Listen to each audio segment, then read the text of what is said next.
बच्चों, मैं doctor Yogesh Yadav target with doctor Yogesh Yadav channel में आज आप लोगों को कृषि अर्थशास्त्र का क्षेत्र स्कोप ऑफ इकोनॉमिक्स जो कल मैंने बताया था उसके बारे में आज संपूर्ण जानकारी प्रदान करूंगा।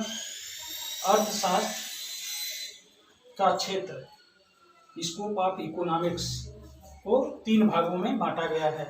पहला है अर्थशास्त्र की विषय सामग्री। अर्थशास्त्र की विषय सामग्री सब्जेक्ट मैटर ऑफ इकोनॉमिक्स। दूसरा है अर्थशास्त्र का स्वभाव, नेचर ऑफ इकोनॉमिक्स। और तीसरा है अर्थशास्त्र की सीमाएं। तो पहले हम बात करेंगे अर्थशास्त्र की विषय सामग्री। अर्थशास्त्र की विषय सामग्री subject matter of economics. Subject matter of economics को 5 भागों में बांटा गया है। पहला है उपभोग, कंजम्पशन। दूसरा है उत्पादन, प्रोडक्शन। तीसरा है विनिमय, एक्सचेंज। और चौथा है वितरण, डिस्ट्रीब्यूशन। और 5वां है लोकवित्त यानी पब्लिक फाइनेंस। सेकेंड है यानी दूसरा अर्थशास्त्र का स्वभाव, nature of economics. Nature of economics को 2 भागों में बांटा गया है। पहला है विज्ञान, साइंस। दूसरा है कला, आर्ट। विज्ञान में भी 2 भागों में बांटा गया है। पहला है वास्तविक विज्ञान, रियल साइंस। और दूसरा है आदर्श विज्ञान, आइडियल साइंस। अब तीसरा उसमें आता है अर्थशास्त्र की सीमाएं। अर्थशास्त्र की सीमाओं को 6 भागों में बांटा गया है, जिसमें पहला है केवल मानवीय क्रियाओं का अध्ययन करना। दूसरा पॉइंट है केवल आर्थिक क्रियाओं का अध्ययन करना। तीसरा पॉइंट है सामाजिक मनुष्य का अध्ययन करना। और चौथा है वास्तविक तथा सामान्य मनुष्य का अध्ययन करना। 5वां है मुद्रा रूपी मापदंड। और 6ठा है आर्थिक नियम ध्रुव सत्य नहीं होते। अब इसको मैं आप लोगों को इसका पूरा ग्राफ जो फिगर है, चार्ट, वीडियो के माध्यम से दिखा दे रहा हूँ। जो नोट्स का वीडियो इससे समझा दे। इसमें अब मैं आप लोगों को एक बार समझा दे रहा हूँ चार्ट के माध्यम से। अर्थशास्त्र का क्षेत्र स्कोप ऑफ इकोनॉमिक्स को 3 भागों में बांटा गया है। पहला है अर्थशास्त्र की विषय सामग्री। दूसरा है अर्थशास्त्र का स्वभाव। तीसरा है अर्थशास्त्र की सीमाएं। अब इसका जो चार्ट है उसको मैं पूरे चार्ट के बारे में आप लोगों को जानकारी प्रदान करूंगा। तो पहला है अर्थशास्त्र की विषय सामग्री, सब्जेक्ट मैटर ऑफ इकोनॉमिक्स। इसमें इसको 5 भागों में बांटा गया है। पहला है उपभोग, कंजम्पशन। दूसरा है उत्पादन, प्रोडक्शन। तीसरा है विनिमय, एक्सचेंज। चौथा है वितरण, डिस्ट्रीब्यूशन। 5वां है लोकवित्त, पब्लिक फाइनेंस। अब अर्थशास्त्र का स्वभाव, दूसरा है अर्थशास्त्र का स्वभाव, nature of economics. Nature of economics को 2 भागों में बांटा गया है। पहला है विज्ञान, साइंस। और दूसरा है कला, आर्ट। अब विज्ञान, साइंस को भी 2 भागों में बांटा गया है। पहला है इसमें वास्तविक विज्ञान, रियल साइंस। दूसरा है आदर्श विज्ञान, आइडियल साइंस। अब तीसरे नंबर पर हम जाते हैं अर्थशास्त्र की सीमाएं, limitations of economics. Limitations of economics को 6 भागों में बांटा गया है। इसमें पहला है केवल मानवीय क्रियाओं का अध्ययन करना। दूसरा है केवल आर्थिक क्रियाओं का अध्ययन। तीसरा है सामाजिक मनुष्य का अध्ययन। चौथा है वास्तविक तथा सामान्य मनुष्य का अध्ययन।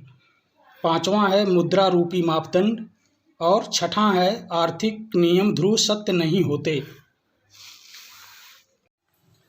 अर्थशास्त्र की विषय सामग्री को जो 5 भागों में बांटा गया है, उपभोग, उत्पादन, विनिमय और वितरण।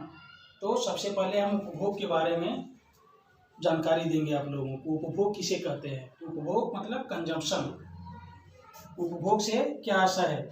उपभोग वह आर्थिक क्रिया है जिससे मनुष्य की आवश्यकताओं की प्रत्यक्ष संतुष्टि प्राप्त होती है, उसे हम क्या कहते हैं? उपभोग। जिससे मनुष्य की आवश्यकताओं की क्या होती है? प्रत्यक्ष संतुष्टि होती है। दूसरा है उत्पादन, प्रोडक्शन। उत्पादन से तात्पर्य वस्तुओं में तुष्ट गुण के सृजन से है। उत्पादन के अंतर्गत उत्पादन के उपादान कारक हैं भूमि, श्रम, पूंजी, संगठन एवं उद्यम आदि। तीसरा है विनिमय।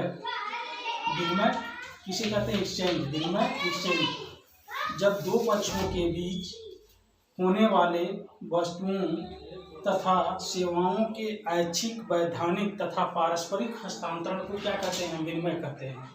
जब दो पक्ष आपस में उनके विचार मिलते हैं, उनकी इच्छाएं मिलती हैं और वैधानिक उसमें सामंजस्य स्थापित होता है, तब जाकर के पारस्परिक क्या होता है? हस्तांतरण होता है, यानी वस्तुओं का लेन देन होता है। वितरण यानी डिस्ट्रीब्यूशन। संयुक्त उत्पत्ति को उत्पादन के विभिन्न उपादानों में बांटने की क्रिया को हम क्या कहते हैं? वितरण कहते हैं।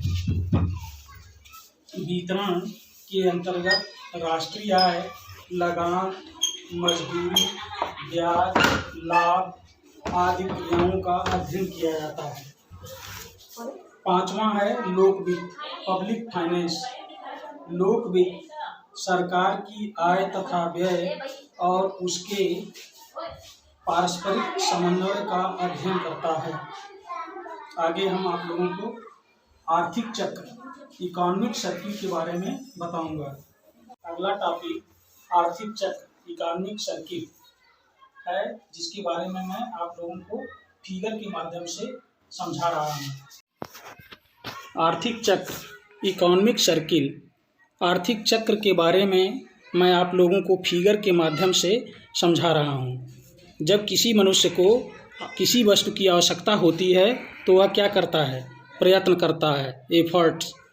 प्रयत्न जब करता है तो उसको क्या मिलता है? धन की प्राप्ति होती है। जब धन उसे प्राप्त होता है तो उसको क्या होती है? संतुष्टि मिलती है, सेटिस्फैक्शन प्राप्त होता है।